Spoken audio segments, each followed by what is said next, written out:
Ya. Bueno, estimados hermanos y amigos, Dios los bendiga, los saludo a todos en el nombre del Señor Jesús. Para mí es un privilegio, una bendición estar nuevamente con ustedes en esta noche, hoy miércoles, bueno, ya prácticamente van a ser las 8 de la noche y estamos hoy aquí con la intención de seguir con unas enseñanzas que Dios nos ha puesto el sentir de traerles a todos ustedes. De lo que es, como usted ve en el título allí, de esa transmisión, de una refán virtual, en donde tratamos temas de la Biblia, temas de interés, temas generales que de pronto para muchos, es importante conocer. La importancia de esto es que nosotros podamos conocer algo acerca de Dios, conocer algo acerca de Dios. Una bendición estar nuevamente que nosotros podamos conocer algo acerca de Dios, que aquí tenemos un error con el audio. Entonces, la idea es continuar con esa serie de enseñanzas. La semana pasada, iniciamos el lunes, puesto que hay algunas ocupaciones que de pronto se nos dificulta para así llevarles a cabo a ustedes las enseñanzas un día específico en la semana. Entonces, ya retomamos hoy miércoles esta serie de enseñanzas. E iniciamos la semana pasada con el primer tema, que es la Biblia, ¿sí? Hablando acerca de la Biblia, acerca de la importancia de lo que es la Biblia, la palabra de Dios. Hablábamos de la importancia de las Escrituras, de que es un libro inspirado por Dios, un libro escrito por hombres, pero que esos hombres eran inspirados por Dios para transmitir un mensaje, que a pesar de que en el tiempo muchas personas han tratado de ridiculizar el mensaje, el contenido que hay dentro de esta Biblia, el tiempo ha sido el que ha confirmado la veracidad de esta palabra, el cumplimiento de profecías, el descubrimiento de acontecimientos científicos, en fin, de tantas cosas que se han venido mostrando a través del tiempo, que ya estaban registradas en la palabra de Dios. También miramos la efectividad que tiene la Biblia en la vida del ser humano, de cómo transforma, de cómo obra en la vida del ser humano, a tal punto de transformarlo, a tal punto de cambiar su modo de pensar, su modo de vivir, en fin, de tantas cosas que de pronto muchos han notado a través del tiempo con experiencias que han sucedido en otras personas. Entonces miramos como una explicación general en el ámbito espiritual de lo que es la Biblia.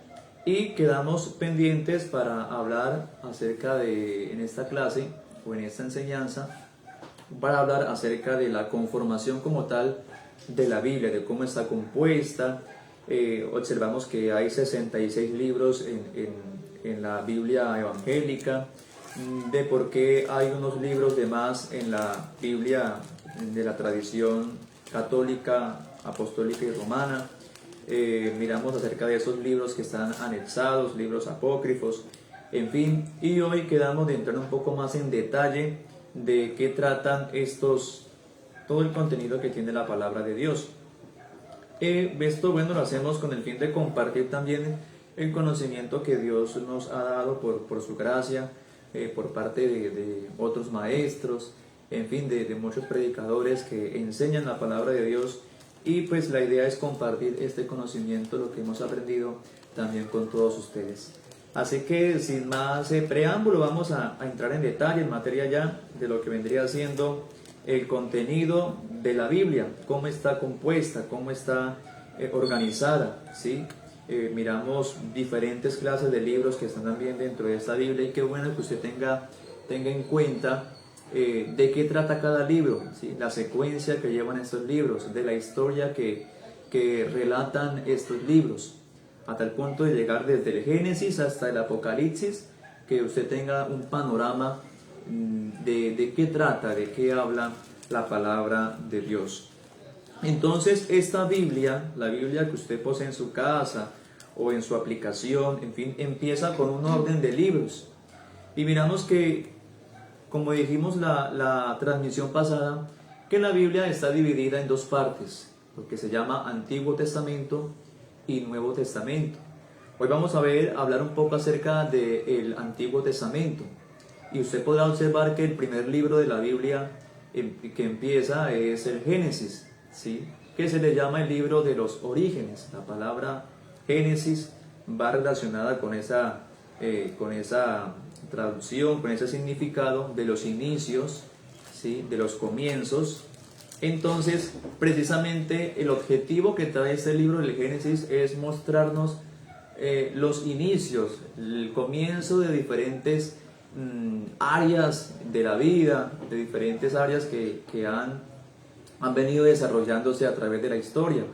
Ahí miramos cosas muy particulares dentro de este libro del Génesis, ¿sí?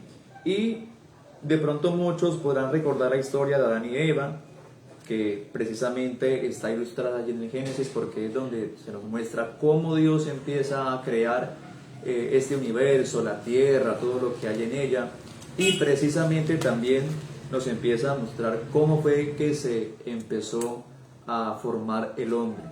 Entonces nos habla de esta primer pareja, Adán y Eva.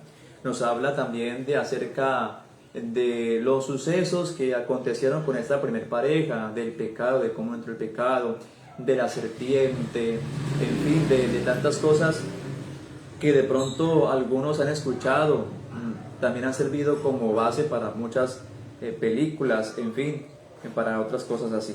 Entonces miramos que el libro del Génesis empieza precisamente con eso, empieza hablando de los orígenes, y estas particularidades es, como hablamos, Adán y Eva, ¿sí? Va relatado en el mismo libro del Génesis, de cómo por medio de esa pareja se empieza a expandir la humanidad, se empieza a expandir porque fue el mandato que Dios les dejó a esta primer pareja. Recordamos que Él les dijo, multiplicaos y llenad la tierra, sojuzgadla, fue la orden que Dios le dio a esta primer pareja, y es donde se empieza el inicio de todo esto, ¿sí? La orden divina que el Señor dio.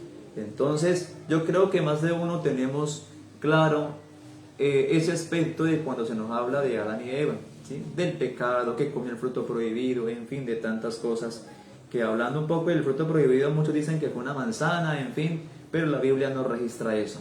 Únicamente dice que fue un fruto y nada más. Algunos historiadores, muchos teólogos eruditos en esa materia han dicho que posiblemente fue el higo, comieron higos, por lo que ellos después, cuando descubrieron su desnudez, lo que recurrieron fue a cubrirse con hojas de higuera. Entonces lo relacionan con eso, que posiblemente el fruto que ellos comieron fueron los higos, ¿sí? Entonces miramos cómo empieza desde ahí a plantearse el libro del Génesis. Nos habla de la creación de los pueblos, de la creación de los imperios, de la creación, en fin, de las tierras, ¿sí? De tantas cosas. Luego pasamos a otro punto, porque pues debemos de avanzar. De pronto algo que también hemos visto a través del tiempo, y cada año en la Semana Santa también miramos la historia del diluvio, el arca de Noé, los animales, en fin, de tantas cosas. Son puntos muy claves y muy importantes que usted tenga en cuenta que están registrados allí en el libro del Génesis, en el libro de los orígenes, ¿sí? Entonces el diluvio claramente tenía un mensaje, en donde ya Dios, al ver, digamos, cómo la familia de Adán y Eva empieza a transgiversarse, empieza a corromper como tal, luego de la muerte de Abel por parte de su hermano Caín, la maldad empieza a expandirse por toda la tierra, a tal punto que ya todos los hombres estaban queriendo hacer lo malo delante de Dios. Así que Dios empieza a hacer una limpieza a través de la faz de la tierra, pero la Biblia habla de un hombre llamado Noé, que fue un hombre que halló gracia delante de Dios, un hombre justo que no se mezcló con esa generación perversa de ese tiempo. Y por esa razón Dios lo envía a construir un arca en donde se salva solamente él con su familia, ¿sí? Un hecho muy importante que también está registrado en el libro del Génesis. ¿sí? Y todo va con una secuencia muy importante que es bueno que tengamos en cuenta para que podamos comprender el orden de la historia bíblica. El orden de la historia bíblica, ¿sí? También tenemos un punto muy importante que, bueno, ya luego hablando del diluvio, viene otro aspecto muy importante que fue la Torre de Babel. De pronto alguno también ha escuchado acerca de esta expresión.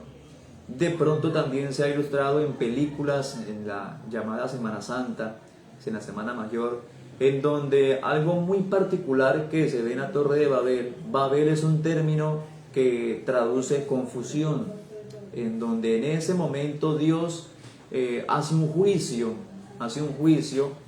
frente a esas personas. Y usted dirá, ¿y por qué hace un juicio? ¿Qué fue lo que pasó? Pues precisamente Dios envía, luego de que Noé sale del arca, el mandato divino fue de que también se multiplicaran y sojuzgaran la tierra, que se expandieran por toda la tierra. Pero entonces las personas más bien no decidieron acatar la orden de Dios, sino que más bien decidieron fue organizar una especie de ciudad en un solo sitio, de organizarse allí, edificar una torre, en fin, de hacer algo propiamente para ellos, pues yendo en contra de lo que Dios había establecido. Es por esa razón donde Dios tiene que, pues, llegar y lanzar un juicio frente a ellos, que fue precisamente la confusión de lenguas, ¿sí? Así que es importante que tengamos en cuenta esto también al momento de leer la palabra de Dios, ¿sí? A lo que es la confusión de lenguas. Por aquí se van conectando algunos conocidos, algunos amigos. Por acá tengo a mi amigo Jaime, sí, mi amigo Jaime, también un saludo para él en nombre del Señor Jesús. La hermana Caterine, también tengo por acá a mi amigo el locutor James, también que se conecta aquí a la transmisión, Andrés Gómez, al hermano Andrés también. Por acá también tengo la hermana Lady, en fin, a ellos que se van conectando a la transmisión que estamos haciendo aquí. Precisamente sé que en esta hora, bueno, hay muchas ocupaciones, entonces gracias a Dios por los medios, que bueno, ya quedan estos medios, queda esa grabación ya ahí puesta en el perfil para que en el transcurso del tiempo, de su tiempo libre, pues pueda como tal estudiar o pueda mirar lo que se transmitió, lo que se dijo en esta transmisión. Entonces venimos hablando de la Torre de Babel. Ya Dios envía la confusión de lenguas, en donde confunde el lenguaje de los individuos, y entonces cada persona, al ver su lengua distinta a la de su compañero, entonces busca al compañero que tenga su misma lengua. Y ese fue el método que Dios utilizó para que los hombres se reunieran con su propia lengua y se fueran a habitar otros lugares. Así que fue el método que Dios utilizó para que el hombre pudiera esparcirse sobre la faz de la tierra y organizarse en diferentes territorios conforme a su lengua, para que se hiciera efectivo la orden de Dios de llenar y multiplicar y multiplicarse y llenar toda la tierra. Entonces son aspectos muy importantes que hay que tener en cuenta. Ya vamos tocando dos así rápidamente, porque pues podemos entrar en mucho detalle en cada uno de estos, pero la idea es avanzar un poco, porque es mucho lo que tenemos que ver en cuanto al contenido de la palabra de Dios, ¿sí? Así que luego de que se esparce todas las personas en diferentes territorios, entra un momento en la historia donde ya entra a participar un hombre llamado Abraham. Y es aquí muy importante que tengamos en cuenta y que hagamos un poco de énfasis de este hombre Abraham, ¿sí? Más conocido más adelante como Abraham, el padre de la fe, en fin. ¿Por qué? Porque es ya cuando llega a la escena Abraham, han pasado muchos años en donde ya la tierra está prácticamente poblada en diferentes territorios, ¿sí? Las mismas personas se crean diferentes dioses, diferentes deidades en ese tiempo. Y es donde Dios, por la pura gracia, por puro placer de revelarse, escoge a este hombre Abraham. La Biblia dice que Abraham era un hombre, un habitante de una tierra de la antigua Mesopotamia, que también, como cualquier hombre, tenía sus muchos dioses, ¿sí? Adoraba sus diferentes dioses, en fin, como cualquier hombre mortal en ese territorio. pero que el Dios de la Biblia se le apareció a Abraham. Y aquí algo muy importante es que Dios se le revela a Abraham y le hace una promesa. Y lo primero que le dice es: Abraham, yo soy el Dios Todopoderoso. Sal de tu tierra y de tu parentela y vete a una tierra que yo te voy a mostrar. Una tierra diferente a esta, una tierra fructífera, una tierra grande, una tierra de gran bendición, ¿sí?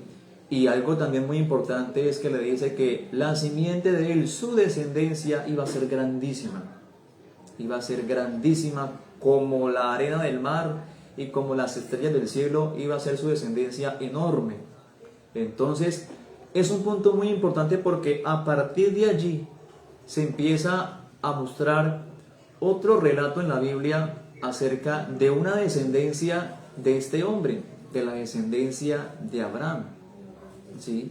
Que también ha servido como objeto para ilustrar también películas, series, en fin, acerca de este hombre.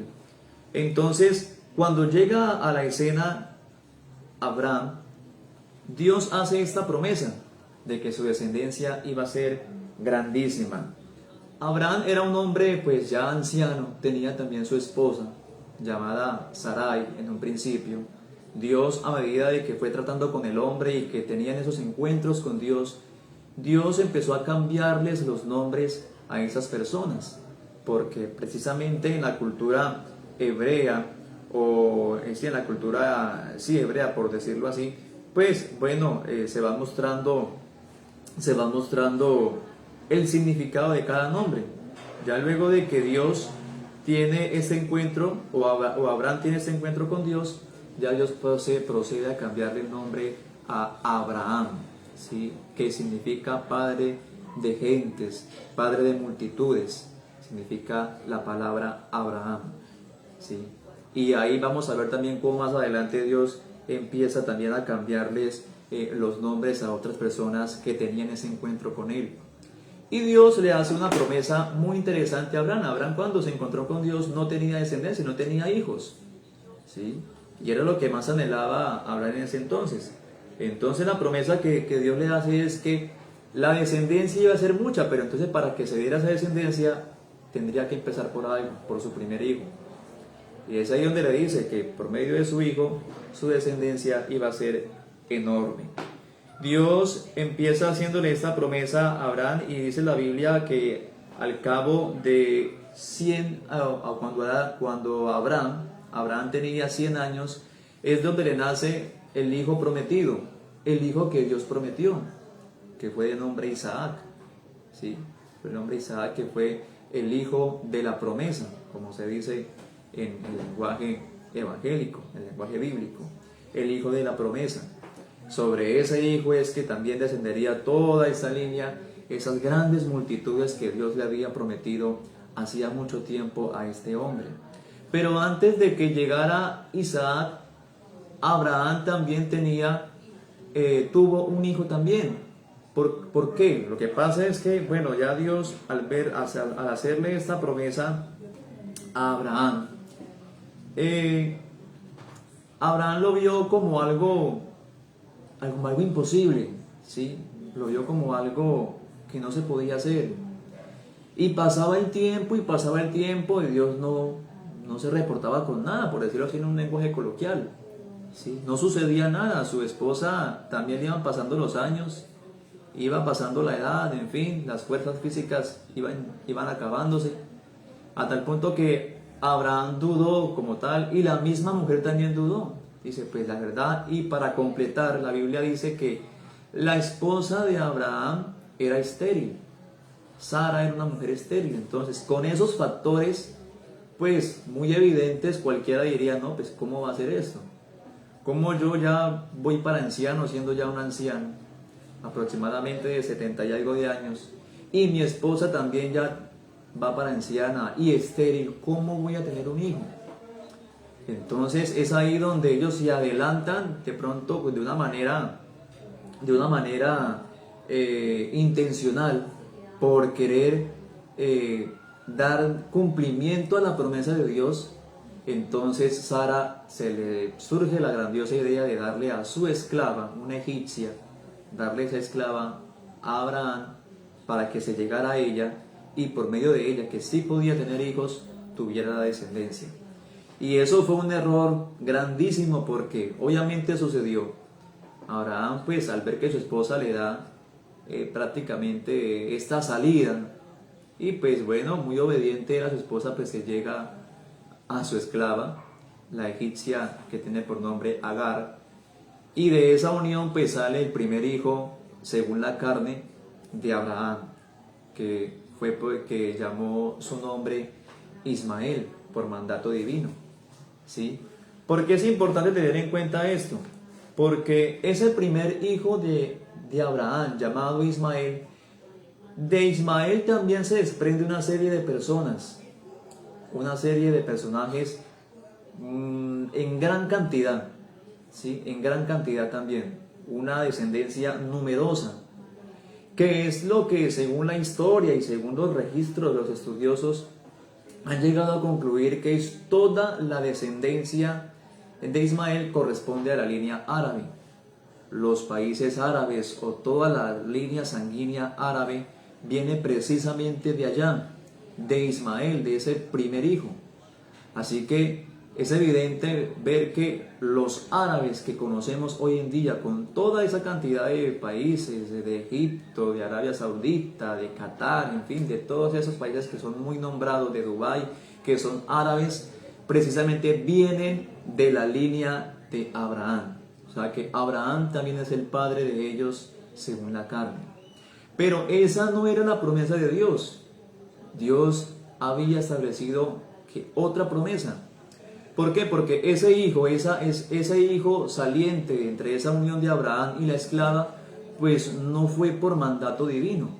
Dios tenía su tiempo, Dios tenía su orden, y eso es lo que a veces a nosotros nos pasa. A veces nos suceden cosas que nos cuestionamos y no nos salen tan bien, y es porque queremos adelantarnos a la voluntad de Dios, a lo que Dios ha establecido para nuestras vidas.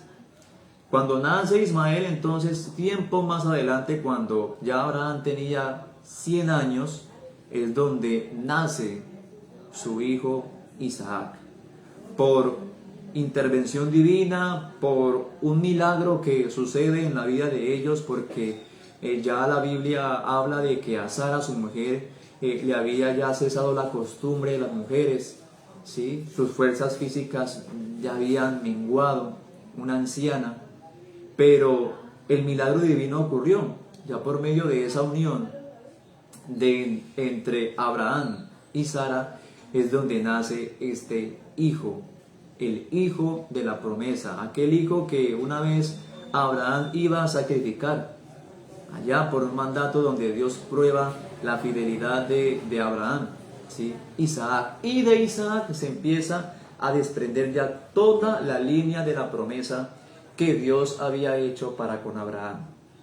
Entonces vemos que la línea de los árabes que conocemos hoy en día vienen también de Abraham, y esa línea surgió, bueno, ya fue por esa unión que intencionalmente hicieron esos personajes, pero ya desde Isaac, que es el hijo de la promesa, viene otra descendencia, y todo eso está registrado en el libro del Génesis.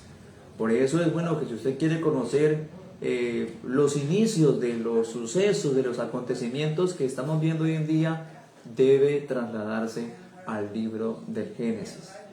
De Isaac claramente empieza a salir esa descendencia. Isaac también tiene dos hijos, que es Jacob y Esaú, ¿sí? Que por medio también de un trueque, de un negocio que ellos hicieron ahí como hijos de Isaac, se vende la primogenitura, se vende la bendición de Dios. Esaú, que fue el primer hijo que salió, el mayor, por decirlo así. Entonces, en ese tiempo la primogenitura era algo sagrado, era algo muy valioso entre las familias. Y Esaú de pronto no lo vio algo como tan importante para él, y era un hombre de casa, un hombre de trabajo, un hombre de casa, de cacería, ¿sí? Un hombre del trabajo fuerte.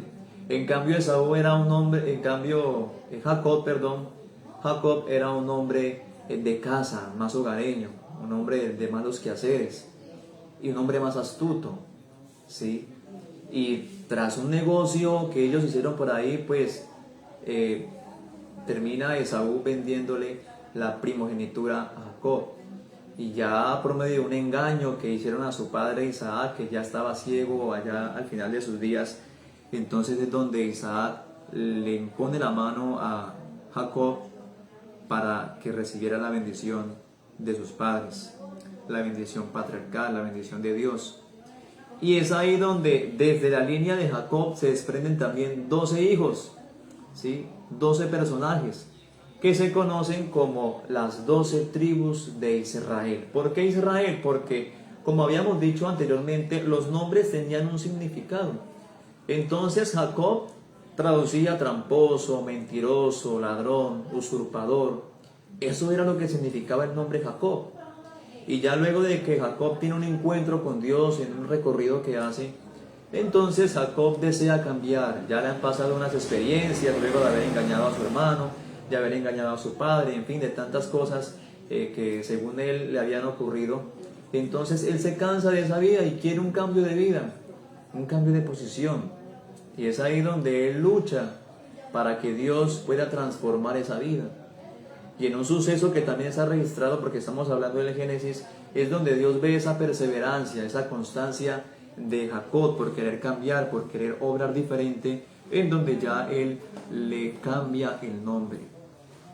Y él, la petición que le hace Jacob es eso: yo quiero que usted me bendiga, ¿sí? Yo quiero que usted me cambie esa situación, que cambie mi forma de ser, que cambie este nombre que llevo en sí, que me atrae cosas malas.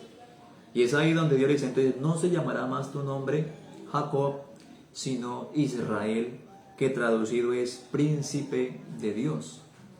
Entonces ahí entra a la escena lo que es Israel. Cuando la Biblia nos habla de Jacob y de Israel, está hablando del mismo personaje, ¿sí? Entonces cuando ya habla del término del nombre Israel, entonces se abre otro panorama, porque sobre Israel, sobre esa descendencia que también venía de Abraham, también iban a descender otros grupos más. Y ya dejamos a un lado el nombre de Jacob y nos vamos a referir a Israel. Entonces Israel tiene también unos hijos y se encuentran como 12 hijos con sus diferentes esposas. Y a esos 12 hijos que formaban una tribu se le llamaban la tribu de Israel. ¿Sí? Las tribus de Israel, los 12 hijos de Israel, cada personaje de ellos.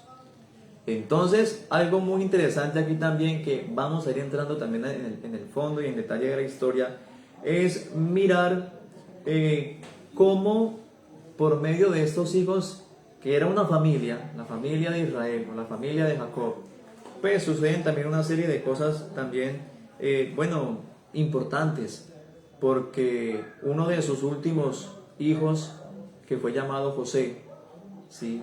Un hijo que Jacob o Israel tuvo ya en su vejez, pues precisamente lo quería mucho, era un hijo muy amado, de pronto lo quería más que a sus otros hijos, de pronto a sus otros 11 hermanos, a sus otros 11 hijos. Y ese celo, esa situación que se presentó dentro de la familia, pues llevó a que se presentaran riñas, conflictos, un rechazo frente a José, porque era más amado que los demás. Y ahí miramos de cómo sus hermanos venden a José a unos egipcios, lo venden por allá a otros personajes, en donde ya es tomado como esclavo.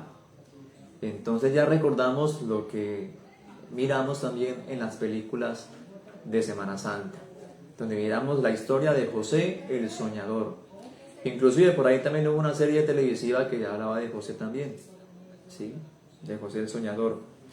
¿Qué pasó con José? Porque cada suceso que pasa, lo importante aquí es que Dios permite que suceden cosas a veces que uno se cuestiona, dice, bueno, pero ¿por qué? ¿Por qué Dios permitió de que los hermanos vendieran a José, de que lo llevaran cautivo por allá, de que lo tuvieran preso, de que lo tuvieran como esclavo? ¿Sí? ¿Por qué Dios permitió eso? Pues todo lo que sucede pues va con un propósito, va con un plan que Dios tiene para ejecutar su proyecto. ¿Sí? Es importante también conocer eso, porque cuando los hermanos venden a José, entonces llega José y la Biblia dice que Dios estaba con José, porque José era un hombre muy llegado a Dios, muy fiel a Dios. La Biblia narra que hasta la misma esposa de su jefe quiso acostarse con él y él rehusó, él prefirió huir y ser metido a la cárcel antes de deshonrar a Dios, antes de deshonrar su familia como tal. Algo muy importante, y por esos hechos, por esos registros, es que Dios estaba con él. Sí, Dios estaba con él. Entonces ya José, al verse capturado, y ya Dios empieza a obrar también de una manera muy especial en José, está en un imperio grandísimo que es el imperio egipcio. Allá fue llevado José. Y el imperio egipcio era el que movía todas las cosas, el que movía las riendas en la tierra. El que movía el dinero, el alimento, en fin, tantas cosas era que se movía por medio de Egipto, por medio de su rey o el faraón. ¿Sí? Pero Dios tenía un propósito como tal. Y es ahí donde también se muestra, donde el faraón tuvo unos sueños que nadie pudo interpretar, que solamente lo pudo interpretar José. Que el sueño hablaba de unas 7 vacas de un aspecto muy desagradable y otras 7 vacas de aspecto muy bueno, muy agradable, ¿sí? En donde José, por medio de revelación divina, por revelación de Dios, da la interpretación de ese sueño. Y le dice a Faraón: vea, lo que pasa es que van a haber 7 años de abundancia y 7 años de escasez. Y yo le aconsejo más bien de que usted en esos 7 años de abundancia ahorre, ¿sí? Se haga un lugar donde usted pueda aprovechar ese tiempo y se haga una reserva para cuando lleguen los tiempos malos o los 7 años de escasez, pues usted tenga cómo sostenerse y además cómo venderle a los demás. Así que fue una idea grandísima y todo venía por parte de Dios. Y a Faraón pues obviamente le causó gracia eso y creyó, y como premio pues puso como tal a José. Luego llegó Dios en su obra, tomó a José de ser un esclavo a ponerlo como el gobernador de Egipto, lo que se conoce hoy de pronto como el primer ministro de una nación, de un reino. Y ya por la boca de José las cosas se movían. José tenía mucho poder en Egipto. Y cuando llegó el tiempo de la escasez, esos 7 años, entonces ya sus hermanos que estaban en otra tierra, ya con su padre Israel o con su padre Jacob, al ver la escasez que había, tenían que por obligación llegar a Egipto por provisión para comprar. ¿Sí? Y es ahí donde ya Dios también se empieza a revelar, se empieza también a mover en esa situación, donde los mismos hermanos desconocían a José ya por el tiempo que había pasado, lo daban por muerto, quizás, pero no reconocían que el que ya estaba con las riendas de Egipto, luego de Faraón, era José su hermano. ¿Sí? Entonces ya Dios empieza a también obrar en la vida de ellos, en donde ya José les da una muestra de amor, una muestra de reconciliación, en donde ya se les muestra, se les revela, dice: vea, yo soy José al que ustedes una vez vendieron, al que ustedes una vez dieron por esclavo. Yo soy ese que ustedes una vez rechazaron. Y no hay rencor, no hay resentimiento de parte de José hacia sus hermanos, si hay una reconciliación, ¿sí? Y como premio ya entonces Faraón, al ver que la familia de José estaba pasando por necesidades, pues entonces José hace la sugerencia de que deje venir a su familia a habitar en Egipto.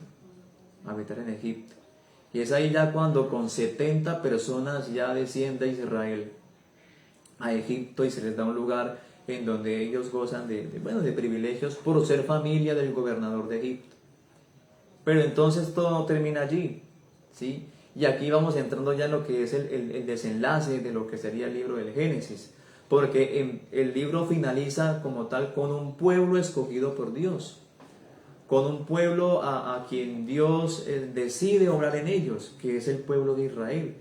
Porque cuando ya ellos llegan a Egipto a habitar, entonces se empieza a multiplicar la descendencia de Jacob en Egipto. Se multiplicaban en gran manera los hebreos, se multiplicaban. Y ya así, al ver esa multiplicación, entonces ya el faraón que había antes, que conocía a José, ya había pasado su tiempo y ya había otro faraón, ¿sí? Que con el pasar del tiempo desconocía lo que había hecho José. Se olvidó de José, no sabía quién era, no sabía. Antes miró a ese grupo que se estaba multiplicando en gran manera, que era el grupo de los hebreos. Se estaba multiplicando, los vio como una amenaza de que posiblemente al multiplicarse a lo último de pronto dieran un golpe de estado, una rebelión, una revolución y se quedaran en el poder, ¿sí? Entonces es ahí donde entramos ya a la historia de Moisés, a la historia de Moisés, porque el faraón al verse amenazado, entonces manda a destruir, a matar a todos los niños, a los niños recién nacidos, a los niños para que por medio de esa descendencia no se siguiera creciendo, no se siguiera multiplicando, ¿sí?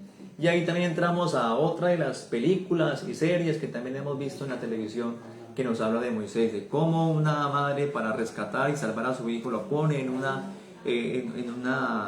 arquilla, en fin, en una arquilla y lo pone sobre el río Nilo para salvarlo, en donde ya la hija de Faraón, lo encuentra y por cosa curiosa lo da a la propia madre de Moisés para que lo alimentara y tras de eso le pagaron por la crianza, por la alimentación de su propio hijo. Y eso solamente lo hizo Dios. Dios fue el que provocó toda esa escena, ¿sí? Entonces este pueblo ya hebreo al multiplicarse, ya de pasar a una posición de pronto cómoda en Egipto, ahora pasaron a ser esclavos. Pasaron a ser esclavos y pasaron 430 años sometidos allá en Egipto a trabajos arduos. Ustedes de pronto han visto en la televisión o en los documentales acerca de las 3 pirámides de Egipto, ¿sí?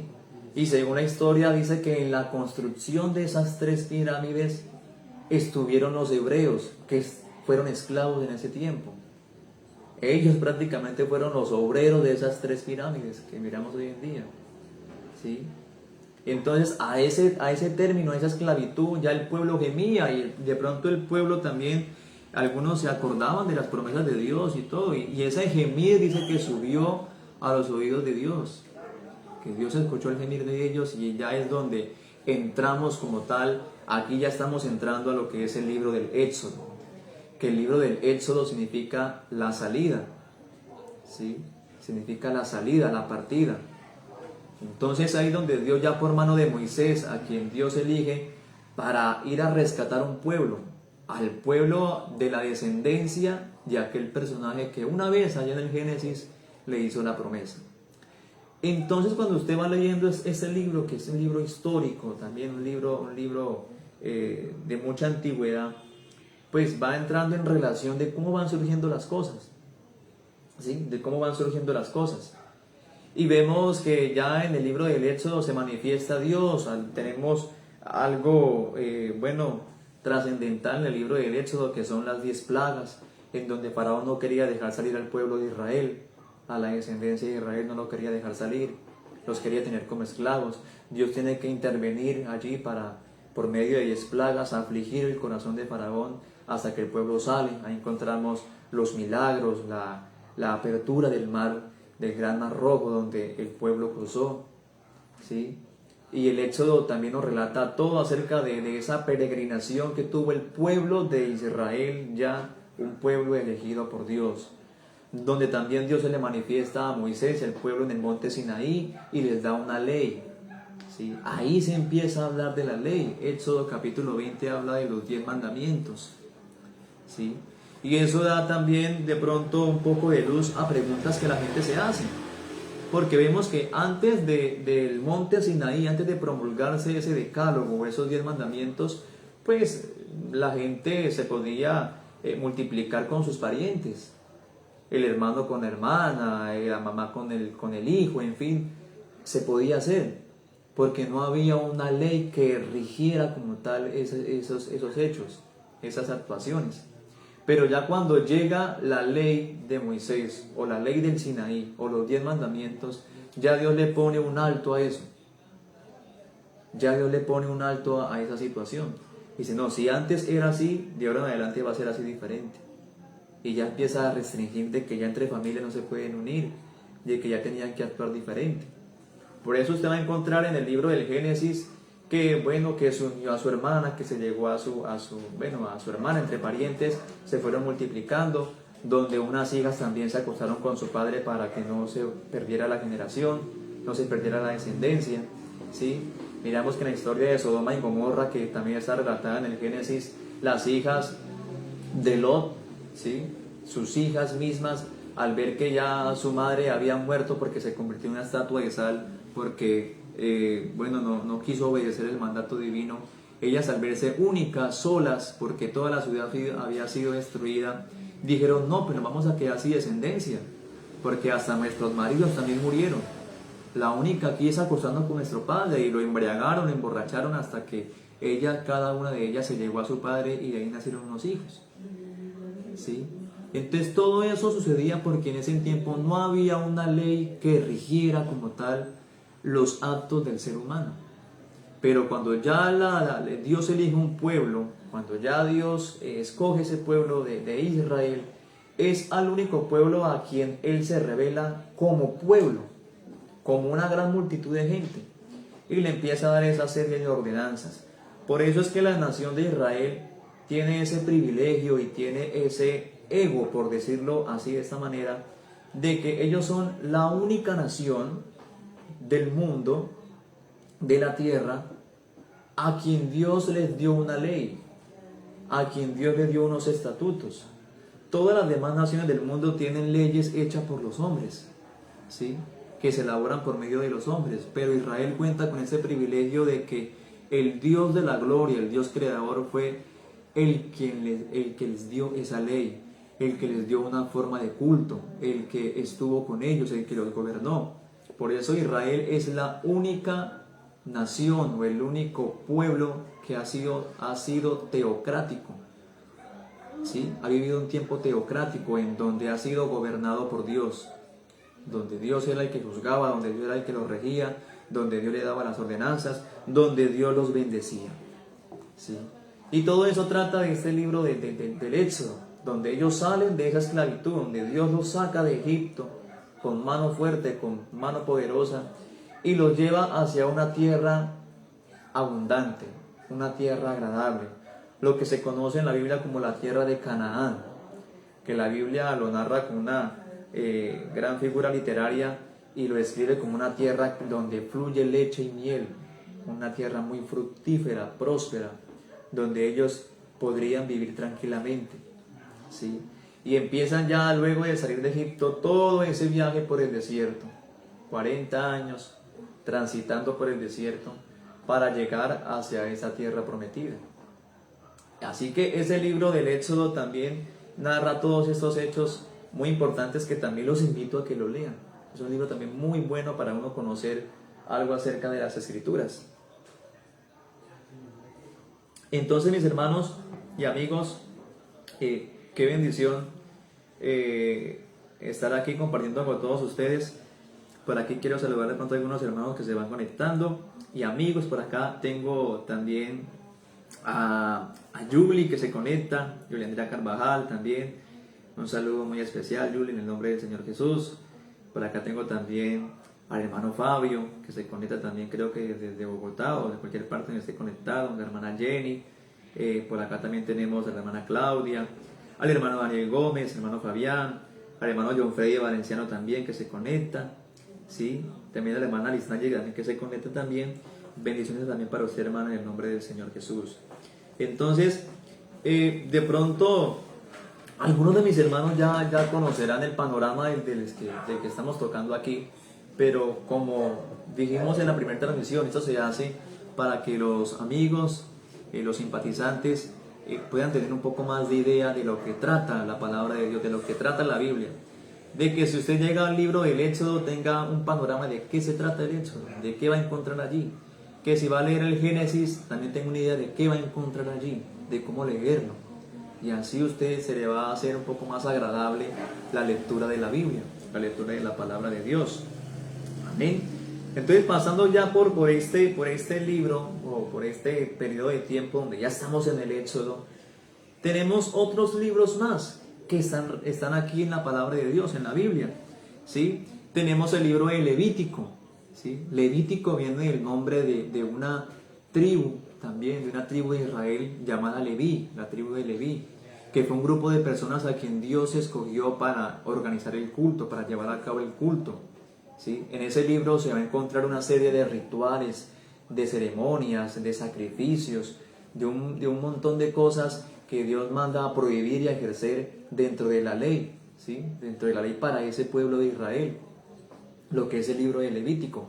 Por eso usted va a encontrar un montón de sacrificios, de carneros, de sangre, en fin, de ceremonias, de rituales que se hacían en ese tiempo para el pueblo de Israel, ¿sí? Que fue encargado de realizarse por este grupo de personas llamado los levitas, ¿sí? Los levitas, que fue un grupo de personas a quien Dios escogió para que se encargaran del desarrollo del culto, de la administración del servicio en el tabernáculo, en lo que ellos tenían para darle culto a Dios. Ahí va a encontrar todo eso en el libro de Levítico. En el libro de los Números también es un libro donde se hace énfasis a los hechos que sucedieron ya luego desde el monte Sinaí, ¿sí?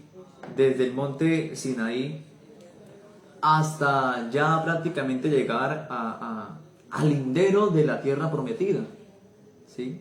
De todo ese periodo de 40 años, el libro de los Números nos narra los acontecimientos que sucedieron allí, de cómo el pueblo de Israel, esos que salieron de Egipto, rechazaron a Dios, se burlaron de los servidores, renegaban en contra de Dios por lo que Dios les daba.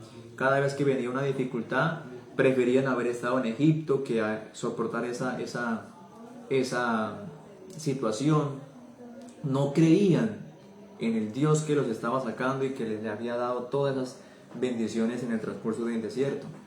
Entonces ahí también muestra de cómo se hizo un censo también, dos censos dentro del pueblo de Israel para así mismo organizarse, y vemos de cómo también los que salieron de Egipto, esa generación que salió de Egipto no pudo ingresar, o más bien no ingresó a la tierra prometida por causa de la rebelión, de la desobediencia, en fin, de tantas cosas que hicieron que a Dios le desagradó, ¿sí?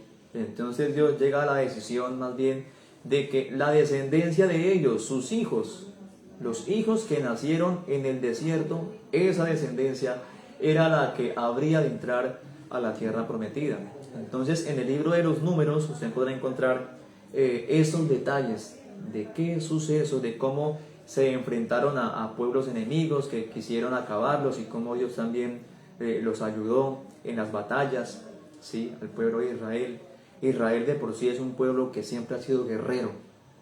Usted puede de pronto notar eso en la actualidad al ver que la historia o los historiadores o los investigadores dicen que una de las fuerzas armadas más grandes que hay a nivel mundial son las fuerzas israelíes. Son hombres de guerra, de cómo se enfrentan con sus vecinos, los de Irak, los de Palestina, en fin, de todos esos territorios que quieren acabarlos, y ellos siempre mantienen peleando. Viven con la construcción de armamento, son una potencia en construcción de armamento. ¿Por qué? Porque Israel desde esos inicios por allá, Dios los ha puesto a pelear también, a enfrentarse en batallas. Y el mismo Dios de la Biblia los ha venido también salvando.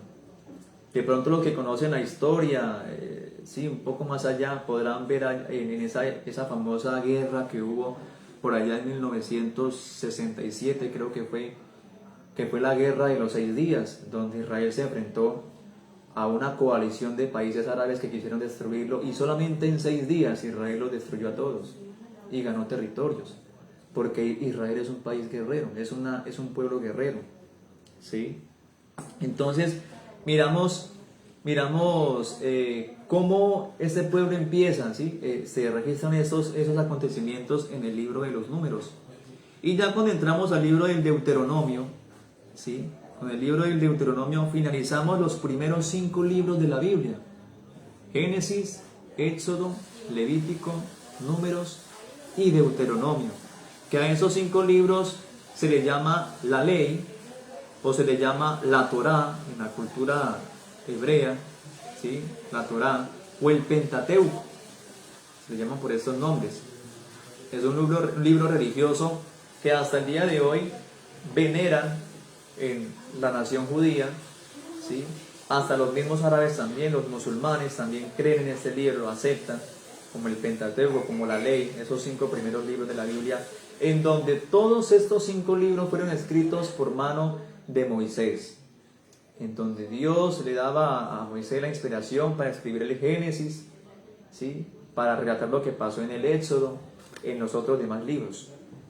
Bien, entonces ya en este libro del Deuteronomio es donde ya Moisés se reúne con la generación que salió de la primera generación que salió de Egipto, con los hijos de ellos, con los que habían nacido en el desierto. Y ya esta generación es a quien Moisés se dirige antes de morir, porque ya Dios le había dicho de que no podía entrar a la tierra prometida, también por acontecimientos que sucedieron en el pasado. Entonces Moisés se dirige a esta generación que había nacido en el desierto y les recuerda todos los hechos, les recuerda las acciones que Dios hizo con sus padres en Egipto, de cómo los sacó, de cómo los libertó, y les recuerda la ley que les promulgó allá en el monte Sinaí. Le hace un repaso, por eso el libro del Deuteronomio es conocido como la promulgación de la segunda ley, ¿sí? De la segunda ley, donde ya Moisés se encarga a esa generación de recordarles, ¿sí? De recordarles que el Dios de ellos es uno, de que no son los diferentes dioses de Egipto, ¿sí? Les recuerda todo ese panorama, para que ellos cuando entraran a la tierra que Dios ya les iba a dar, la tierra de Canaán, la tierra prometida, pues tuvieran todo eso aquí en la mente, ¿sí? Tuvieran todo ese conocimiento y pudieran regirse ya con ese Dios que una vez había sacado a sus padres y que no cometieran los errores que cometieron sus padres. Entonces ahí terminamos lo que es el Pentateuco, o los 5 primeros libros de la Biblia conocidos como la ley, que usted podrá encontrar dentro de esa Biblia, dentro de la Biblia que tiene en su casa, allí, que nuevamente los invito para que los puedan leer. Así que ya luego de esos 5 primeros libros, pues vamos a encontrar también otra serie de libros que también se siguen mostrando ahí, que ya son libros que se empiezan a desarrollar como libros históricos, se empiezan a clasificar como libros históricos. Porque ya luego del libro de Deuteronomio tenemos el libro de Josué, ¿sí? Tenemos el libro de Josué. Y lo que tenemos el libro de Josué hasta el libro de Esther son puros libros históricos, ¿sí? Josué es el sucesor de Moisés, a quien ya el Señor o Dios usa para repartir la tierra prometida entre las diferentes tribus, entre las 12 tribus que habían salido de Egipto y llegan a la tierra de Canaán. Entonces, por mano de Josué se empieza a repartir esa tierra a cada una de esas familias, a cada una de las 12 tribus de Israel, ¿sí? Entonces Josué también, en el libro de Josué también se pueden encontrar algunas batallas que sucedieron en ese tiempo, ¿sí? Luego del libro de Josué entramos a lo que es el libro de los jueces, el libro de los jueces, que narra la época ya donde el pueblo está en la tierra prometida, donde está en la tierra de Canaán, ¿sí? Y cómo ellos, Dios levanta unos personajes a quienes nombra como jueces para que ellos puedan regir al pueblo en ese tiempo, en ese periodo de los jueces. Y eran tiempos, bueno, cortos, donde ya pues acababa el tiempo de un juez y se levantaba otro juez. Entre esos tenemos uno muy famoso también, que ha servido como ejemplo también para hacer películas, la historia de Sansón. Sansón fue un juez de Israel, ¿sí? Un hombre a quien Dios eligió para que rigiera el pueblo, para que lo llevara en su orden, para que lo rescatara, para que lo defendiera cuando viniera el pueblo enemigo a arrebatarle sus tierras. Entonces tenemos también a Gedeón, ¿sí? Dentro de los jueces, y muchos más que también estaban ahí dentro de ese periodo. Entonces, en el periodo de los jueces, usted podrá encontrar una serie de batallas que el pueblo de Israel tuvo que realizar en esa tierra prometida para defenderla, ¿sí? Para defenderla. Y también el juez era el encargado de que el pueblo no se fuera por otro camino, de otros dioses, de otras ideas, sino que siguieran todavía allí bajo la ley de Dios, bajo la ley de Moisés, bajo los estatutos que Dios les había dado hace mucho tiempo. Todo eso lo podrán encontrar dentro del libro de los jueces, que ya termina ya con el periodo de la monarquía, de los reyes, porque el pueblo, al ver que otras naciones tenían reyes que los gobernaban, ¿sí?, quisieron también tener el modelo de esas otras naciones. Entonces, cuando ya se levanta un juez también en el pueblo de Israel, que fue el profeta Samuel, que tras de ser juez también fue profeta, entonces el pueblo se dirige a él y dice: nosotros también queremos tener un rey que nos gobierne como lo hacen las demás naciones. Entonces, se habían olvidado de que el rey de ellos era el Señor, era el Dios Todopoderoso. Por eso, cuando recibe esa noticia Samuel, dice la Biblia que él se pone triste. Y dice Dios a Samuel: no se ponga triste, porque es que a usted no es el que lo han rechazado. Me rechazaron a mí porque yo soy su rey. Y ellos como que se les olvidó eso. Querían un rey físico, un rey ahí que lo pudieran mirar, que lo pudieran tocar, en fin, que lo pudieran ver, ¿sí? Se olvidaron de lo que Dios había hecho con él. Pero Dios les cumplió como tal el deseo. Dice: claro, yo les voy a dar su rey, pero ese rey va a traer consecuencias. Ese rey no va a ser como yo he sido con ustedes. Ese rey les va a poner impuestos, como lo hace toda nación regida por un rey, todo reino. Ese rey también va a tomar de sus hijos para llevarlos a la guerra. Ese rey también le va a poner cargas muy difíciles, va a elaborar leyes que lo van a perjudicar a ustedes. Pero como ustedes quieren un rey, yo les voy a dar un rey.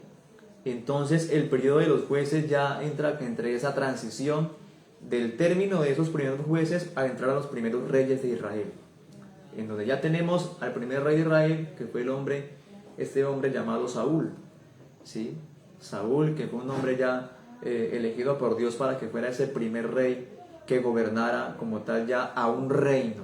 Entonces Israel se convierte ya en un reino, por decirlo así, dentro de los territorios, ¿sí? Dentro de los territorios, aunque ellos ya eran un reino para Dios, porque Dios era su rey, pero en el lenguaje de pronto ya territorial, ya ellos se empiezan a notar como un rey, porque las demás naciones pues también ya empiezan a mirar a un rey que estaba con ellos, en fin. Entonces podemos hablar de Israel como un reino, ¿sí? Entonces vamos entrando ya a lo que sería el periodo de los reyes. Bueno, lo que usted encuentra en el libro de Ruth también es una historia que trae un mensaje. Algunos lo llevan como una historia de amor, ¿sí? Una historia de amor, de una historia de fidelidad, ¿sí? De una nuera con su suegra, ¿sí? Pero en realidad el mensaje que trae este libro de Ruth es el amor hacia el huésped, ¿sí? El amor hacia el extranjero es lo que trata este libro, el mensaje que quiere dar, de cómo hay que tratar a los extranjeros, a los huérfanos, de darles la mano, de ayudarlos, porque eso precisamente relata el libro de Ruth, porque Ruth no era una mujer israelita. La Biblia dice que era una moabita, una mujer una mujer de Moab, otro territorio, donde tenía otros dioses, pero que luego de que ella, por la fidelidad a su suegra, tras haber perdido a su esposo, pues quiere adoptar ya las costumbres y las tradiciones que tiene su suegra como mujer israelita, ¿sí? Como mujer israelita, y ya ella opta por seguir al Dios de su suegra, Noemí, que es el Dios de la Biblia. Entonces ella, cuando llega a ese territorio de los israelitas, en donde empieza ya una historia que es muy interesante, muy bonita, para que también la puedan leer, se interesen en leerla, en cómo la cultura, la tradición, en fin, empieza a manifestarse allí hasta que Ruth es aceptada dentro del pueblo, ¿sí? Y dentro de esa unión entre Ruth y otro hombre también, un líder también de Israel, llamado Booz, dentro de esa unión, sale una descendencia en donde ahí se ve metido el rey David, dentro de una mujer que no era israelita, ¿sí?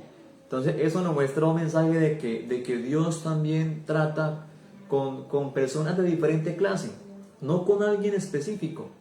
Dios está abierto para tratar con gente de cualquier clase, de cualquier nación, de cualquier territorio. Él no hace acepción ni exclusión de personas dentro de los propósitos divinos. Eso trata como tal el libro de Ruth, ¿sí? Ya ahí tenemos dentro de lo que continúa en el desarrollo de los libros, entramos a lo que es el primer libro de Samuel, el segundo libro de Samuel, ya usted también, que son libros históricos, ¿sí? Libros históricos, en donde en el primer libro de Samuel básicamente usted va a encontrar lo que es cuando Samuel elige al primer rey de Israel, que es Saúl, de cómo le elige, de qué es lo que pasa, ¿sí? Y cuando termina el libro ya empieza con esa transición del fallo, del error que tuvo Saúl al desobedecer a Dios y cómo Dios lo desecha y se busca otro rey, que es este jovencito llamado David. Y ya hace esa transición entre el primer libro y el segundo libro, ¿sí? Que los eruditos lo han dividido así, porque como tal el libro tiene un solo tomo, un solo tomo. Y ya entra lo que es la escena con David, y cómo Dios empieza también a obrar por medio de David, por medio de las derrotas a los filisteos, a otros pueblos, de cómo también el rey también empieza, ya David de que cuando toma el control del reino, empieza a elaborar unas ciertas cosas dentro del reino, de cómo se expandió el reino en el gobierno de David, en fin, y en todo esto podrá encontrarlo dentro de lo que es el segundo libro de Samuel, ¿sí? Ya tenemos los libros de los reyes, primero y segundo libro de Reyes, donde también cuenta de que es muy interesante también aquí tener en cuenta, porque el primer libro de Reyes comienza con el reinado del hijo de David, Salomón, que se conoce como el hombre más sabio que ha habido sobre la tierra fuera del Señor Jesús, de cómo Salomón empieza a regir el reino, de cómo construye ese templo majestuoso para el Dios de la Biblia, ¿sí? Para el Dios de ellos, de cómo Salomón sí empieza a gobernar su reino. Y también dentro de este libro, algo muy importante para tener en cuenta es ver cómo el reino de Israel, que en ese entonces era un solo reino, llega a una división. Luego de que muere el rey Salomón, lo sucede en el trono su hijo llamado Roboam. Y dentro del reinado de Roboam entonces empiezan a surgir también una serie de contradicciones, de arbitrariedades que estaban existiendo dentro del pueblo, dentro del reino, que como tal, por medio de unas sugerencias que el pueblo le estaba haciendo ya al rey Roboam, el rey no quiso acceder a las peticiones del pueblo.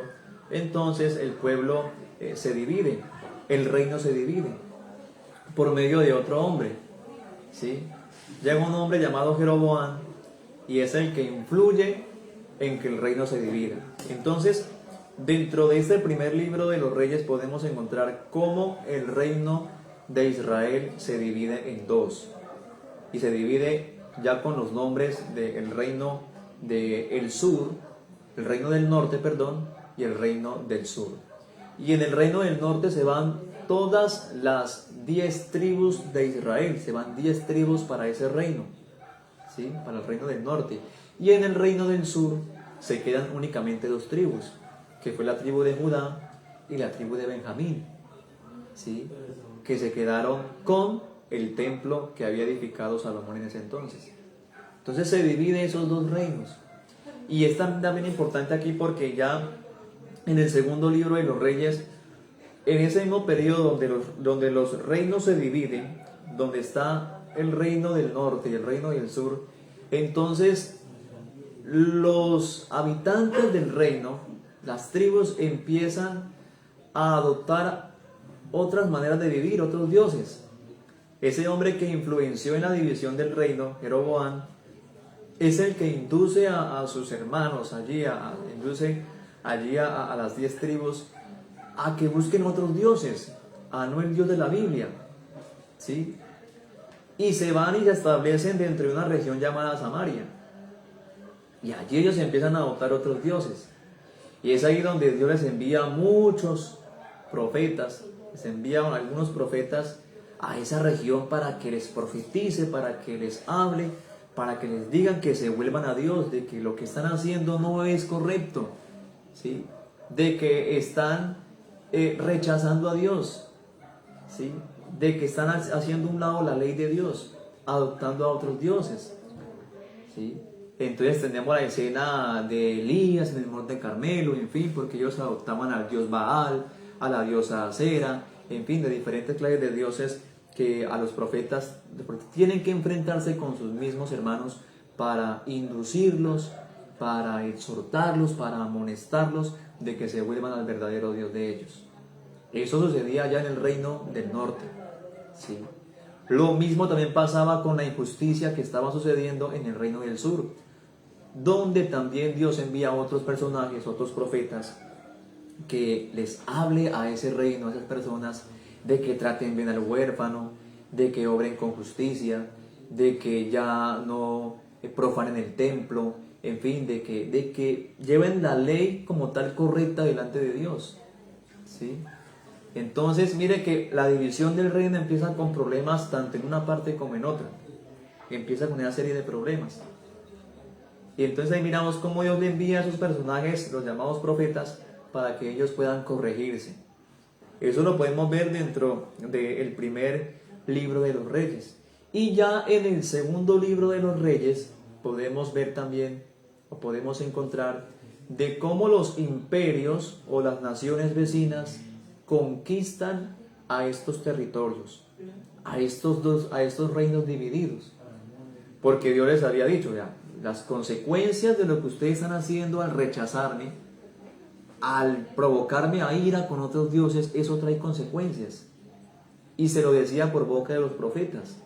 Vea, van a venir otros personajes de otras tierras y los van a conquistar a ustedes. Los van a conquistar. Estas son las consecuencias, tanto en el reino del norte como en el reino del sur. El reino del norte fue conquistado por el imperio asirio, ¿sí? Por el imperio de Asiria. Dice que por allá en el 721 a.C. fue conquistado como tal, por ese imperio de Asiria. Y ya cuando llega ese imperio, los conquistan a ellos, en fin, ya los hacen como parte del territorio de ese imperio de Asiria. Y para completar entonces esas tribus, esas 10 tribus que habían quedado en el reino del norte, se mezclaron con los asirios. Tuvieron hijos, adoptaron sus tradiciones, adoptaron su religión, sus dioses, en fin, se mezclaron con ellos. Y como tal perdieron su identidad, perdieron su línea sanguínea como tal de israelitas, de las tribus de Israel, la perdieron.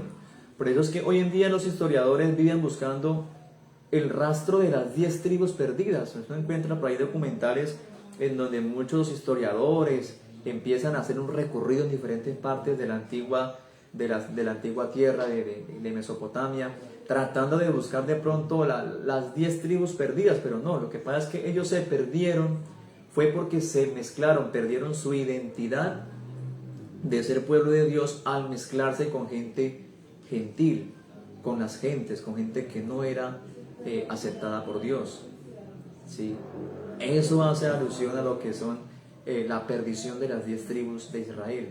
En cambio, la tribu del sur, que fue Judá y Benjamín, también por su injusticia se vio conquistada por el reino babilónico, por el reino de Babilonia. Y con la gran diferencia es que estas dos tribus no se mezclaron con ellos sí guardaron su identidad. Estuvieron allí conquistados, pero guardaron su identidad. Y esas dos tribus fue la que con el pasar del tiempo volvieron otra vez a su tierra muchos años después, ya por otras cosas que Dios había hecho.